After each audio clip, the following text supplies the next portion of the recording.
Good evening. I am Dr. Sarah Fedorka. I am Associate Professor of English and Chair of the Department of English, Philosophy, and Religious Studies, and I welcome you tonight to the Freed Contemporary Christian Lecture. And our speaker, as you know, is Dr. Marie Louden Hanes. The Freed Contemporary Christian Lecture Series is made possible through a gift of the late Dr. DeBow and Mrs. Catherine Freed. Dr. Freed was president of the University of Findlay from 2003 to 2010. The speakers in this series epitomize the ideals lived by the Freeds. These include a Christian-centered ethos, respect for multiple faith traditions, the practice of civil expression, excellence of thought, humility, compassion, and service. Tonight's speaker, artist, pastor, and University of Findlay Professor Emerita of Art History, Dr. Marie Louden Hanes, embodies all of these ideals. In her book, Winslow, Homer, and the Demimonde, Dr. Louden Hanes considers the artist Winslow Homer's representations of the lovers and courtesans of wealthy men, women on the fringes of respectable society. Louden Hanes argues that through his paintings and illustrations, Homer introduced his 19th and early 20th century audiences to veiled images of respectability. She notes that in Homer's works, it's difficult, but not impossible, to identify the women of the demimonde. This is because, Louden Hanes suggests, Homer often presented the evidence in such close proximity to viewers that we have become accustomed to looking past it. This idea that we become so accustomed to seeing that which is in close proximity to us, that we look past the very objects and, more dangerously, the very people we encounter daily, is a recurring theme in Dr. Louden Hanes' work. As a teacher, scholar, and pastor, Dr. Louden Hanes invites us to engage the world more closely. She invites us to see and to listen to the people and stories that surround us. During her decades of service at University of Findlay, Dr. Louden Hanes championed initiatives that drew people together, always with a purpose to broaden our perspectives. Dr. Louden Hanes invites us to see differently. This interest in perspective is reflected in courses that she has taught, like an honors course on the art and science of Leonardo da Vinci, co-taught with Dr. Nathan Tice, chair of the Department of Physical Sciences. Drawing together the arts and the sciences, the class focused on da Vinci's abilities to use one method to understand another. It focused on his broad and interdisciplinary perspective. Dr. Louden Hanes has an interest in broadening her own and our perspectives, and she has had a lasting impact on University of Findlay and the larger community. Among Dr. Louden Hanes' legacies are the naturalization ceremony of the United States District Court of Northwest Ohio, which is held on campus each spring. University of Findlay's participation in the Fulbright Scholars Residence Program and multiple campus honor societies, which Dr. Louden Hanes helped charter, including Mortarboard's Senior Honor Society, named in honor of the late Catherine Kitty Freed. For many years, Dr. Louden Hanes coordinated University of Findlay's participation in the Council of Independent Colleges Visiting Fellows program, through which she brought to campus visiting artists and scholars like Emmy and Peabody award-winning film producer Helen Whitney and Dr. Julius Coles, former member of the U.S. Foreign Service and president of AfriCare, who was among the team that traveled with Dr. Louden Hanes to Africa in 2011 and who is with us tonight. All of us who have worked with Dr. Louden Hanes will attest to the level of excellence that she brings to all she does, a fact recognized through the numerous awards presented to her during her tenure at University of Findlay. These distinctions include the Elizabeth and Professor Shiv Kumar Gupta Award for Excellence in Teaching in the Area of Fine Arts, the Richard E. Wilkin Faculty Chair in the College of Arts, Humanities, and Social Sciences, and the highest award given to faculty on campus, University of Findlay's Founders Award for Academic Excellence and Christian Witness. Prior to her taking the stage tonight, Dr. Louden Hanes has already invited us to broaden our perspective by inviting the playing of the improvisations of Jali Bakari Kanta, the grandson of Alhaji Bahai Kanti, who was a Gambian kora master and a traditional griot storyteller. Our thanks to Mark Pavar for providing that musical interlude. Tonight, Dr. Louden Hanes invites us to see and to listen to a chapter in her own story.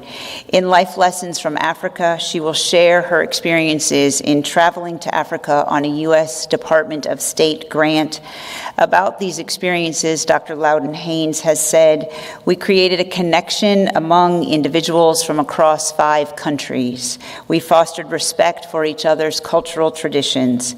This experience showed me how our world and our perspective change when we say, 'Here I am, send me.'" Please join me in welcoming tonight's speaker, Dr. Marie Louden Hanes.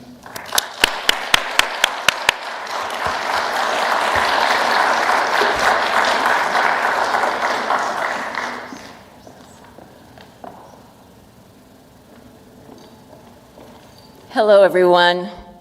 I'm very glad to see you all. The things that I am carrying are gifts that came to us in Africa. And I was going to save this for the end, but I'm a little chilly now. So. You want to step aside and show you? Here, I'll hold. Okay. Well, this is it, and that's it. Oh, that was the other beautiful thing you had. It's right here. This is a stole also from Senegal. That was our last stop. And it's a friend of Julius Cole's. We were visiting lots of different places in Senegal, and we went into this beautiful area, and this is what I came home with. And I use this when I'm in the pulpit on occasion. And I like to use it and hold it because it reminds me of the times that we spent together. And this has an interesting story. It fits perfectly, and I love it. And this also came from Senegal. We were standing in the hotel lobby and just chatting, and there were other people milling around, you know, as you walk around, and you don't really know them, so you don't chat with them. And the next day, this was given to me. It fits perfectly. And I said, "Wow, how did that happen?" And he said, "You don't know, do you? We were there, and we measured you. The broad shoulders, the length." And I said, "Thank you very much." And I'm wearing it tonight in honor of our trip. A thank you to my colleagues who traveled. We all traveled together. And when I wear it, I think of the times that we spent together in all the countries, not only Senegal. Thank you. And it is warm, so I'm going to keep it on. But I needed to share that with you. In fact, when I came downstairs, I had this, and I handed it, sorry. I had, that's awfully loud. Is that very loud? Is that loud enough? It's quite loud. It's perfect. Ramos. I handed this to somebody, and I couldn't remember who that somebody was. So my daughter-in-law said, "Are you missing something?" I had handed it to her father. So I'm all together now, I think, and I'll keep my water handy. The photographs take us back to various places in Africa, and there's one that I would just like to point out for a second. Let's see, Sarah? It's the one on the end.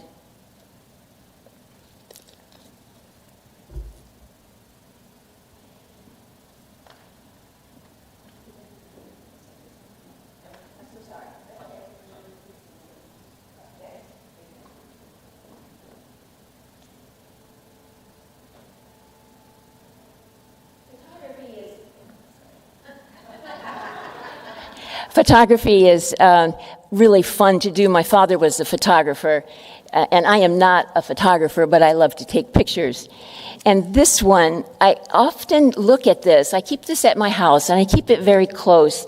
It was a private moment in this woman's life, and I didn't interrupt her. I stood back far enough that she didn't hear the camera, I don't think. She did not move. And I thought, instead of a photo, maybe I should have paused and prayed with her. So every time I look at this, I think, next time I need to think twice before I click the shutter on the camera. But it served a purpose because it keeps us engaged and thinking. And maybe, as my colleague mentioned today, maybe she was just taking a nap from the children. Maybe she was praying already. So that helps. That was from Julius. Thank you very much. So I enjoy just chatting and telling you about the different things that we did. And this was supposed to be at the end of the story, but it's at the beginning. But that's okay. I'm honored to have the opportunity to speak as one of the Freed speakers for a program that was passionate, that Kitty Freed and DeBow Freed both were passionate about. Opportunities to share who we are as individuals, to get inside of who we are, and to be able to expand that, to share that information and interest with others. You see the picture on the screen? Isn't that great? We were leaving. I believe that was the end of the trip. And we were ready, we're packed and ready. We were never quite ready to come home, but my friends, it was an amazing journey. It was an amazing journey in many ways. This was a woman traveling with 3 men who took magnificent care of her. I felt really fortunate to be in that position. They watched my going out, made sure there was a coming in. It was an amazing opportunity. And it came about through Julius's work at the State Department and his work in various places and countries and cultures in Africa. It's a place I hope to go back to soon, a place to spend time, to chat and visit with the individuals, to share the stories and lessons that we learned this time around. And I will share one other story with you before this is also an end story, but it's on my mind, so it will be a sort of a beginning story. After we left, when we left Africa and came back to the United States, the individuals that we had talked with about their plan for an opportunity to build for a business, that was why the government sent us there. The information that was coming out of West Africa, there were not many people doing vibrant things or doing jobs that were needed and maybe were not working at all. So the government wanted individuals to apply for a grant that would take them to Africa to interview individuals who had a viable lesson plan or a business plan, and then bring those individuals back to the United States, back to the University of Findlay, where they had classes in those areas. And we connected them with different places off campus, like the egg farmer, and the farmer with the huge machine, and the young man that got on had to use a ladder, and he used a hoe and a shovel that his grandfather had to farm. Remember when he stepped up into that cab, and it's as big as a room, is what he said, it's as big as my whole house. So it's this different perspective. Opportunities to see, to grow, and to identify who we are. I think we grow as much as those we encouraged. Do you not think that's true? I think it is. So now back to the other story about the bus that came with all the students. Part of the idea of the grant was that we would bring them, identify individuals, and bring those individuals back to the United States and train them. But first, before we brought them to campus, we needed to take them to Washington, D.C. And we stayed on the campus of American University and daily went to some place in the city to explore, to learn, everywhere we went. And as joyous as the conversations are loud and exciting, and when we got to Maya Lin's Vietnam Memorial, it became silent and still. And they looked and walked. They didn't even speak with one another. It was not so much about the war, it was about those who had lost their lives in a conflict anywhere. We saw lots of sides, different sides of our Africans. When we came back we got to the University of Findlay, and the bus took us to the side where the village is. It's still called the village, is it not? And we introduced them to, this is where you will stay. And they said, a village? We're going to be in a village?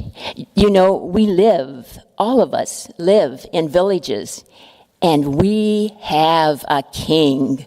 So they said, we need a king. So by the end of the afternoon, they had a king. And everybody agreed upon the king from these 5 different countries. They came together, they elected a king, and it was a very peaceful existence. And we were very glad. They said, we all live in villages at home in Africa. We have to have a village if we're here. Wonderful, wonderful stories all along the way.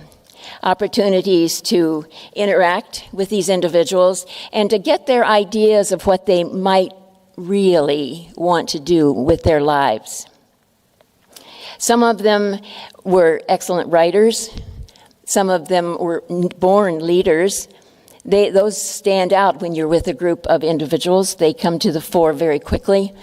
And some of them not quite sure yet. And so the State Department was asking us to help nurture these students, to help find an occupation that would be good for them, and that would also help them when they would go back to their village. We met a gentleman who looked like he had on the most expensive suit, starched white shirt, polished shoes that you could see your face in. And he said to us, I'm going to stop at home for a few minutes. Would you like to come with us?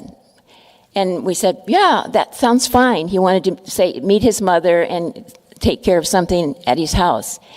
We were thinking a house. Do you remember this, my friends? We were thinking a house, the kind with a roof and doors and windows. We went to a mud hut. And the door, we could crawl in, but once you got in, you could stand up. So can you see the difference there? He looked like the most expensive suit, the highly polished shoes, the maintenance of his hair and his presence, perfect. But, my friends, the place he lived was also perfect. It's our perception, isn't it? It's how we see things and the conclusions or the answers or the decisions that we might come to. One day after we had been back about maybe a couple of months, I was in Washington, D.C. On some business for the university, and I received a telegram, or I guess it was a telegram. It was delivered to me. And I opened it, and it was from the young man in Senegal who had a pharmacy, and he didn't apparently have a white coat And this is all the message said. This is me in my white coat. And that said miles. That said wonderful things. The reason he wanted to be engaged in a pharmacy, because he wanted to make it strictly for women and children. He said the pharmacy, places where you buy drugs and things to help you, in Senegal was also for the animals. So he wanted something that was separate for the women and the children. And he took the time to send me a message to say, this is me in my white coat. So he had made what he promised himself and his sisters and his mother and all the others that he would do. We're still amazed at this grand adventure, and there's always something that we need to begin to share.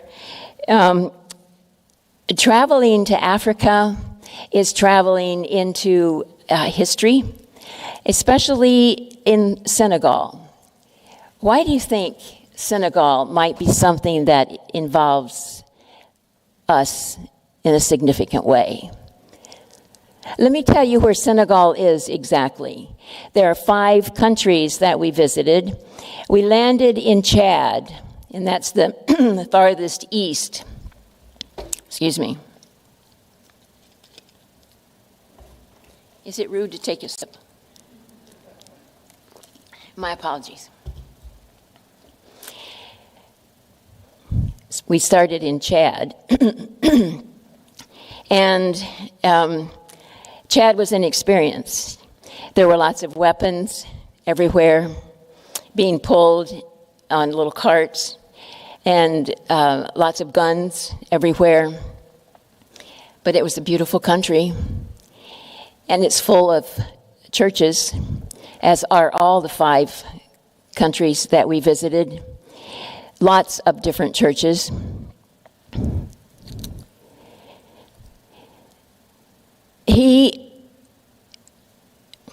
Well, I might save this story.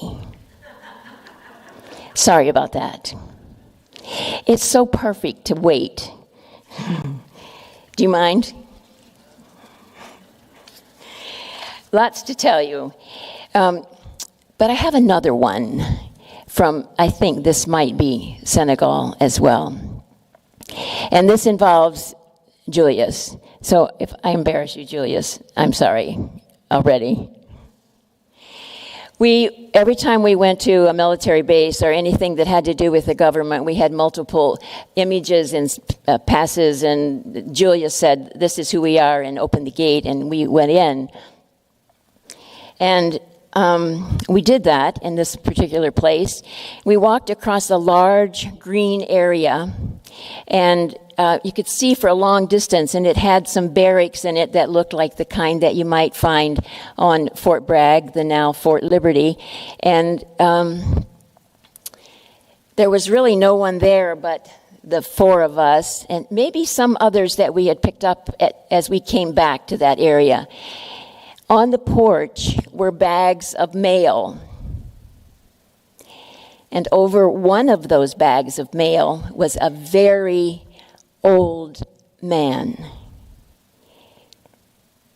He heard us come up the steps, and he turned, and he looked, and he saw Julius, and he started to cry. And he said, "My friend, Julius, I thought I would never see you again." This is the impact that Julius Coles has on the individuals that he works with, the strangers he's just met, and the idea to be able to reconnect with this gentleman probably changed the course of the rest of his day, and perhaps for him the rest of his life. He had been sorting mail for 20 or 30 years, perhaps. The other story that comes out of Senegal, I'm going to let you see if you can think what this might be. Let me tell you where Senegal is. There's the 5 countries. We landed in Chad, far to the east, and then Niger, Burkina Faso, Mali, and the next one is Chad. And by the time we get to Chad, we are at the coast. I'm sorry. Yeah, what did I say? Sorry. We're at the coast.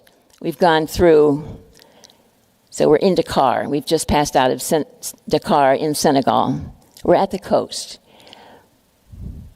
the Atlantic coast. It's the only place where the crowd sticks out farther than any other place.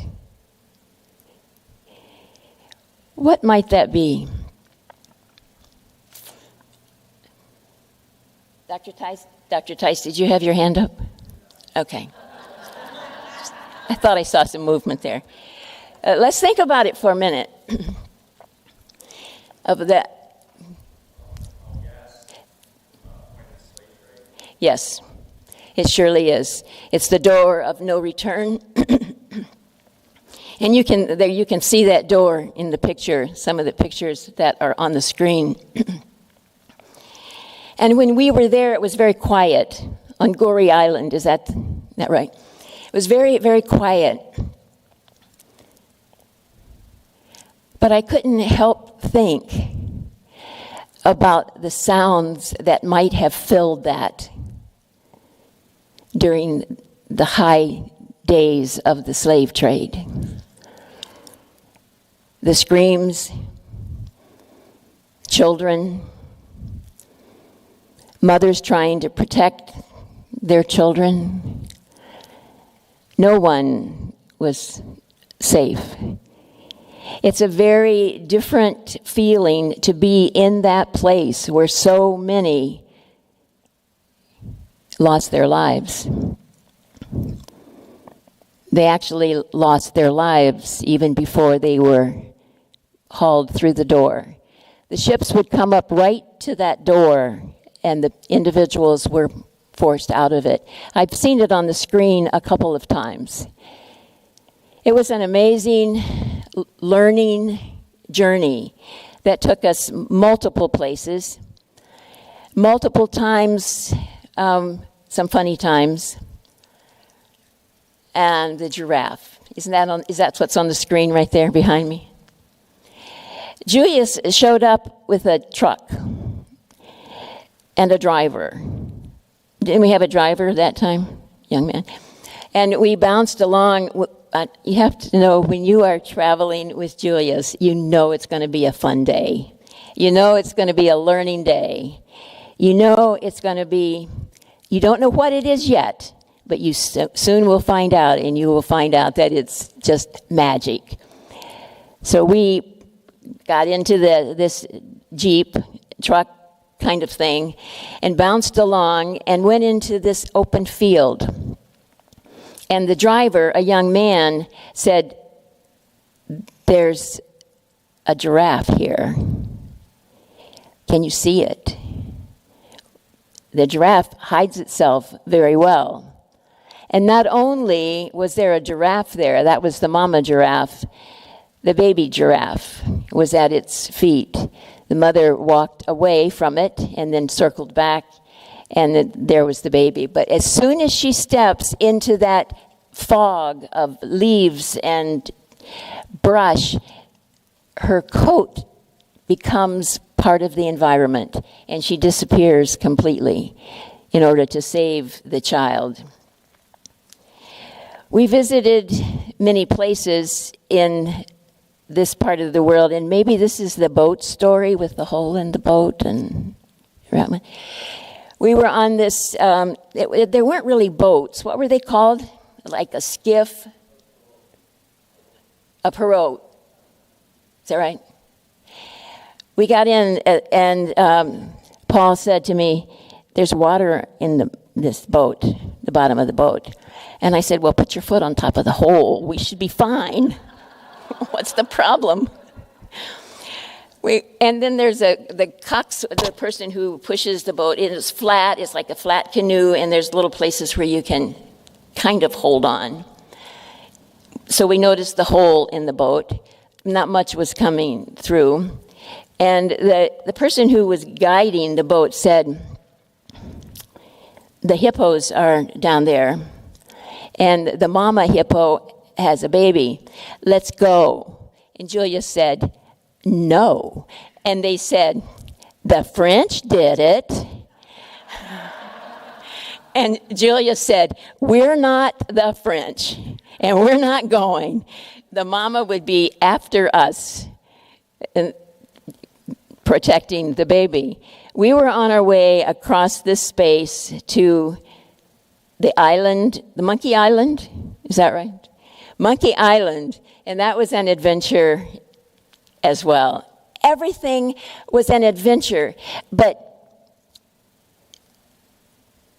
everything had another layer to it. We could look past what we were experiencing at this moment or at that moment and see other things that were happening. Behind the laughter, behind the joy, there were other things. What shall we do with our lives? Where can we go to learn? What will our children become?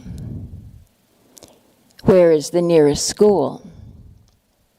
I don't believe we saw too many churches when we were there, but we've done a little research since we've come home, and there are a lot of churches in every one of the countries that we visited, and many denominations, including Catholic denomination, are there. And we don't see them on every corner like we do in the United States. But some pictures of them that I found about a week or so ago, beautifully architecturally secure churches and filled on Sundays and worship days. It was an opportunity for us to experience the life, the energy, the laughter, the joy, the trying to become something else, something better. And we got the sense that one generation is trying to provide, look ahead for the next one. And I think we did that with the work that we were assigned by the State Department.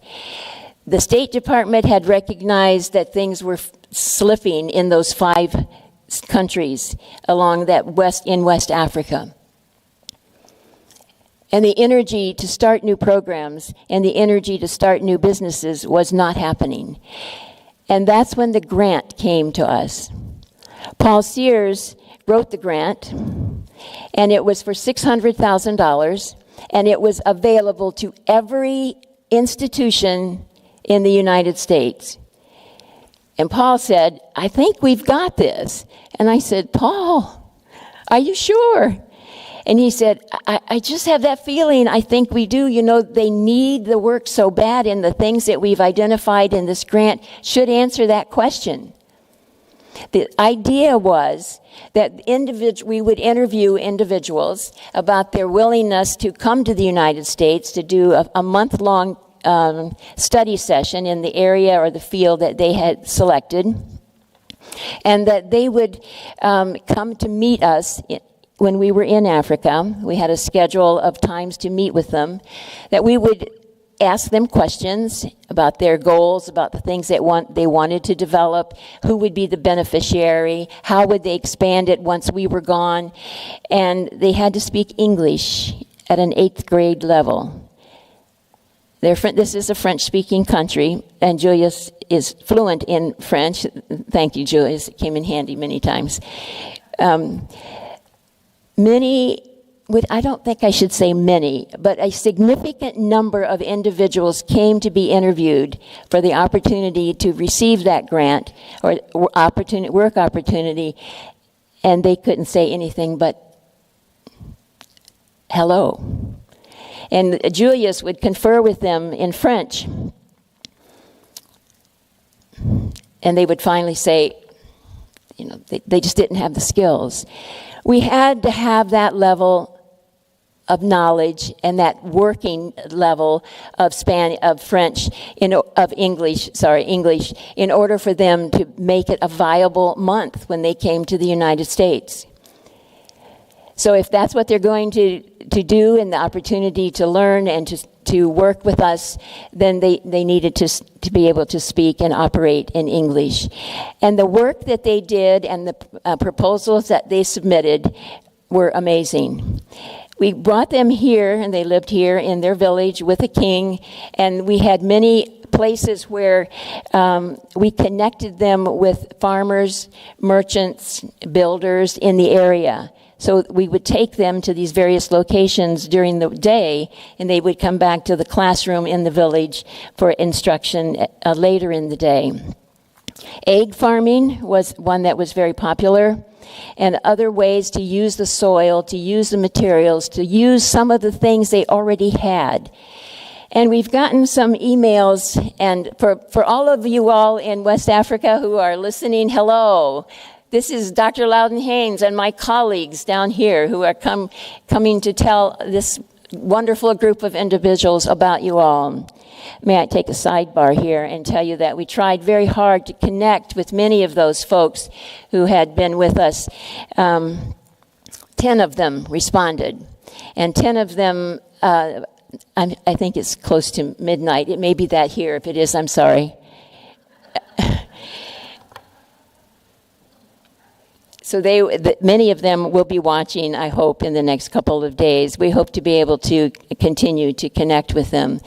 The times that they were here were joyous and fun. And on one occasion, we used a van from the First Presbyterian Church on South Main Street, brought it here, and took 5 of them with us to worship on a Sunday morning. They can sing, and it was great to have them there. They were sensitive, smart, deliberate, passionate, and they loved their families. And one gentleman, and I might have mentioned this in a sermon one Sunday, that one gentleman, all of them could probably do this, spoke in the native language to his grandmother. The native language is not French. Julius, what would be a native language? Okay. Wolof? He spoke to his grandmother in that. He spoke to his mother in French, and he spoke with me in English on the same phone call. They're very, I found that the Africans can be great friends. They're passionate about what they do, and they're willing to do what they need to do to make their lives better. It was an amazing trip. We're looking for an opportunity to go back, although the 4 of us are in different areas now, and I'm not sure we can apply. Do you think? Just asking. We should probably move on, but thank you. Do you all have questions for me? I should be watching the time, and I was given a time that I needed to sort of slow down, but I forgot to look. 5 minutes. All right. Do you all have questions for me? The microphone, as She's you saw. She's very good with the microphone. Help you get dressed, too. Julius. I just wanted to add a footnote. Please. That what this university has done and the design of this program became later known as the Mandela Fellowship Program for Africans all over the continent to come to universities in the United States and business departments to learn entrepreneurship.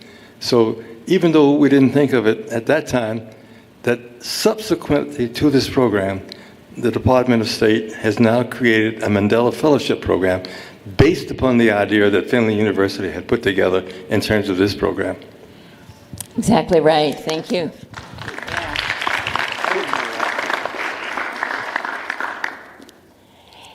And Michael, where are you? I've not heard from you, Michael. There you go. Michael, do you have something to add? Oh, I have about 3 hours to add. You did a great job. It was an amazing experience, and we made a lot of connections over there. I still get an email from one gentleman every couple of years with pictures of his family, and he's doing great. So, great trip. Thank you. It was a great trip. We traveled with the best, with Julius. And you know, Julius has been here on the University of campus a number of times. He was here, it used to be the Woodrow Wilson speakers, and now it's the CSE College. He was the first one, and he happened to be here to speak about a week or two after we had received information about the grant. And I should tell you this very short. We were ready to go for dinner at the end of the day. We had not even had our seats yet, and Paul said, "Hey, Julius, you want to go to Africa?" Yes, he did. He said, yes, he would travel with us. And we had a good time. We had a great time. We had a fantastic learning experience. We laughed a lot. I think the gentleman might have had some bad pizza on a night, or that. Sorry, I didn't mean to bring that up.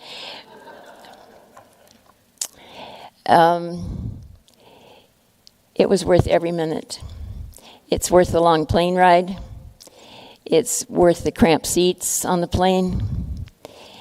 It's worth the nervousness, I think, or the chaos that we felt in Chad. But there was a young woman, you may have another minute.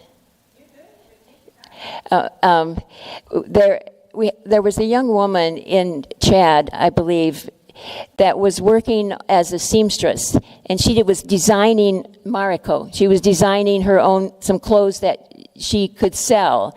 And most of the buyers were the wives of the servicemen. There was a place where they were, not very far from where her home was. And she began to get so many orders that she needed to farm out some of the work. So she had somebody doing the sleeves and somebody doing the buttons, and somebody stole the pattern. And so she said, I can't afford to do that anymore. I can't farm it out, and I can't possibly do all that I need to do to make a profit. Do you remember that from Mariko? Great designer. I think she did come to the United States for a project, but maybe she was just working with some individuals that she hadn't made it clear that these need to stay with the proprietor, and we need to move on, and we certainly will share the profits with you. And she had promised them that she would do that, and she did do that, but they took the design. But we have those kinds of incidences everywhere. That's not endemic to one culture or not. May I take just a second to see if I'm missing something that's massively important that I need to share with you? Yes. I showed Julius this today. Julius is our house guest, and oh my goodness, we have stories that continue. All right. You know, Julius was our commencement speaker on May 5th of 2012. His address to the students, to the graduates, was to be all that they could be. He said he was honored to be here, very pleased to have members of his family here. And he said, I feel like I'm coming home again when I come to this university. He talked about the skills needed to be successful in life and professionally. And then he said, now let me turn my attention and provide some words of wisdom for this class. He said, while preparing for these remarks, I was taken back to my own college days and the advice of my college speech professor, who stated that the secret of a successful speech is one, that it is long enough to cover the subject, but short enough to be interesting And then he said, "Let us hope that I will not violate this superb advice today." I might say that about my time with you all, and I hope I have not passed that. He also told them to cherish your family.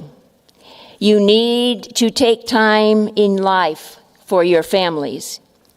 Very often people get caught up in their struggles to have a successful career and neglect the things that are most dear.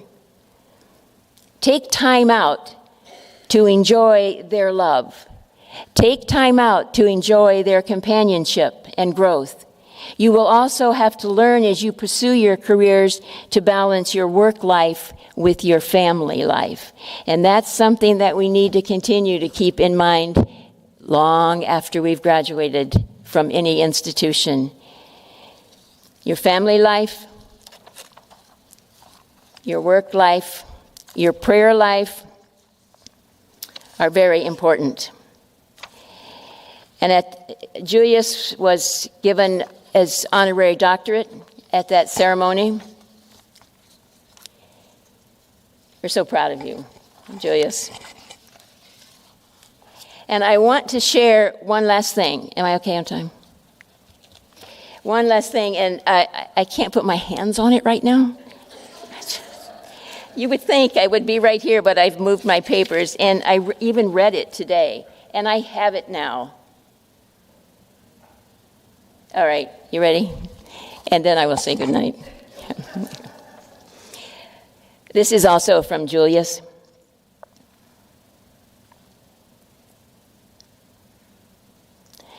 It must be borne in mind that the tragedy of life doesn't lie in not reaching your goal. The tragedy lies in having no goal to reach. It isn't a calamity to die with dreams unfulfilled, but it is a calamity not to dream. It is not a disaster to be unable to capture your ideal, but it is a disaster to have no ideal to capture. If it is not a disgrace to reach the stars,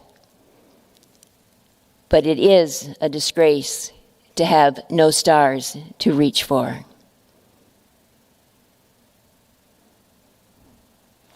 Amen.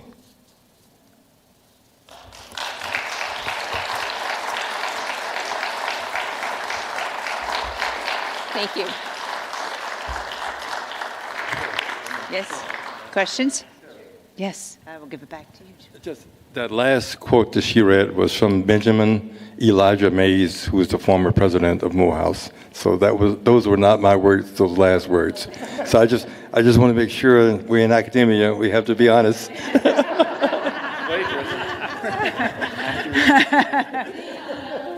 That's beautiful. No plagiarism here. Questions? I'm going to go to Nate, and then, we'll start with Spencer. Go ahead. I want to hear the story you saved, okay? That one story you said, I'm going to save that till later. Did I say that? You said that. I want to make sure we hear that. Give me a minute. Okay. Do you know what I was talking about, Julius? Senegal. I remember that much. It could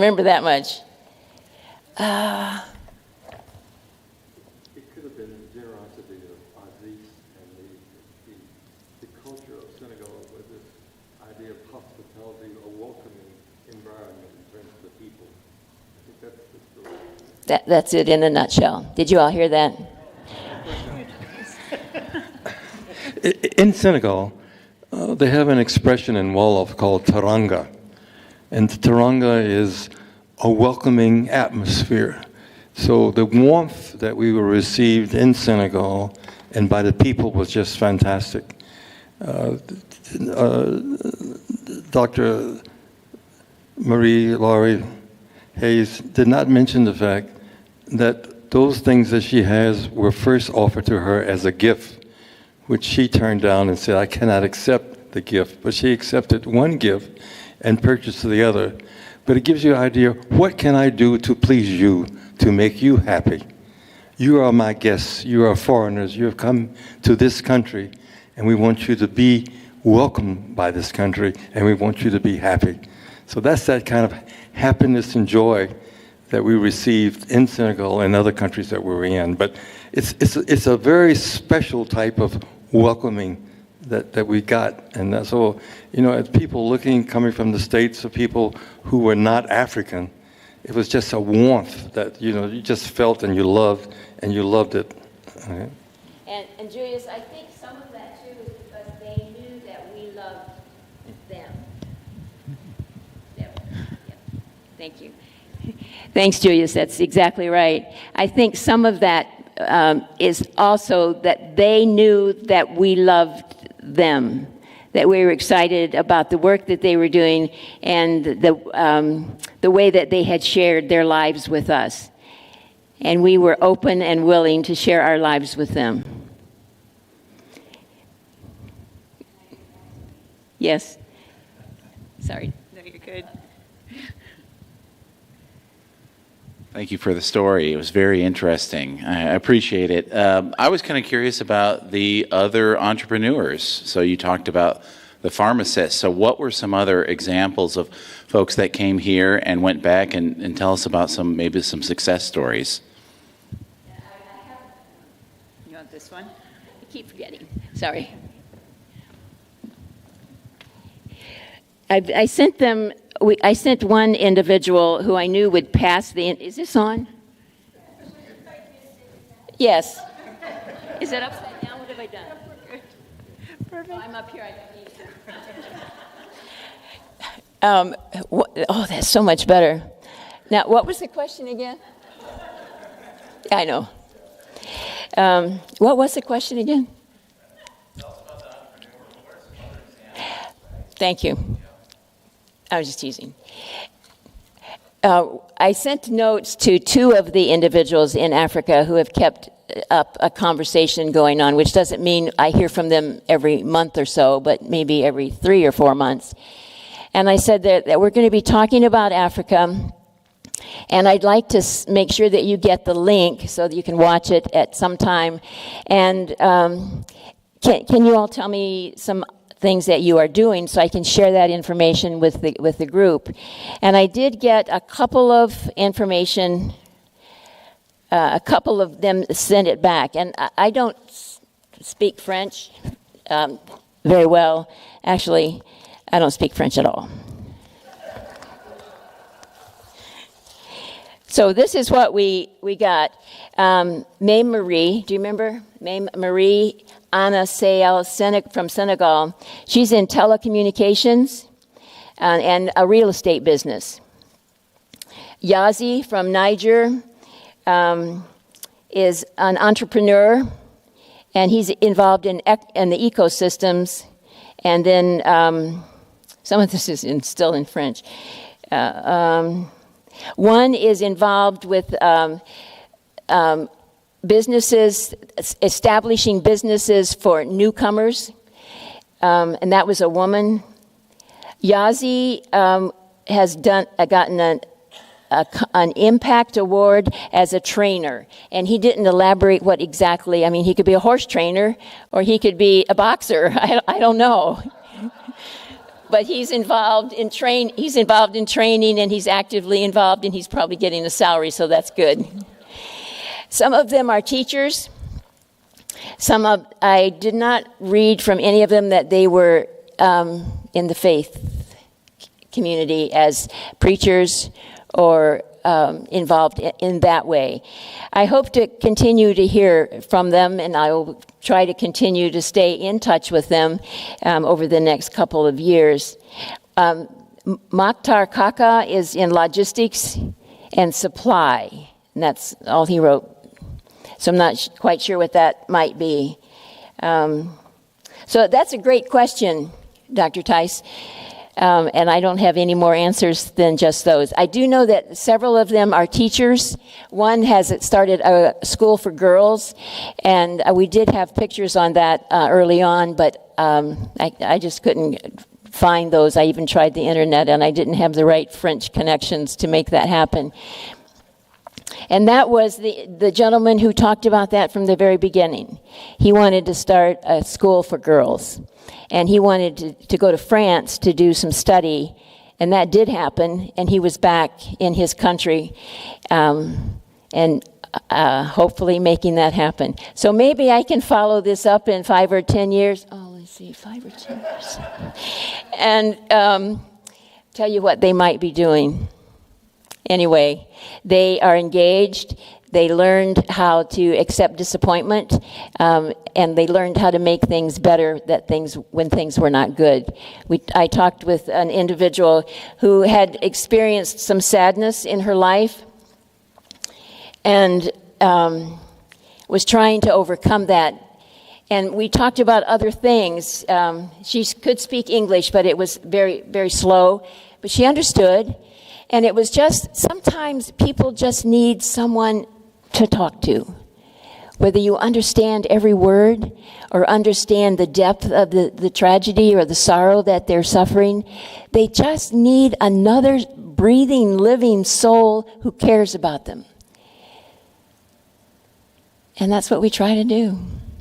And that's what we tried to do on our journey, was try to make the West Africans' lives a little better by educating them and bringing them here and showing them how to make their lives better. It was a great trip. Thank you, Michael. Thank you, Paul. Thank you, Julius. Great traveling companions. We did a lot of good work for a lot of good people, and I think we changed some lives and challenged some others to step into a right place from places they had been that were probably not comfortable or productive for them. So much to do, so many lives to touch. We just have to say every day, thank you, God, for this day. Help me see tomorrow and the next and the next. Thank you all. Beautiful. Thank you all very much for being here. Thank you, Marie, for all of the ways that you care and you listen and you support and you model for us how to be a person of faith and to take care of others. So thank you for the many ways that you do that and for the art that you bring to the world. If you haven't had a moment to look at the photographs that are Marie's photographs that are around this room and at the door, I invite you to do that on your way out. And thank you again for spending this evening with us. We've been so thankful to have you all. Safe travels home.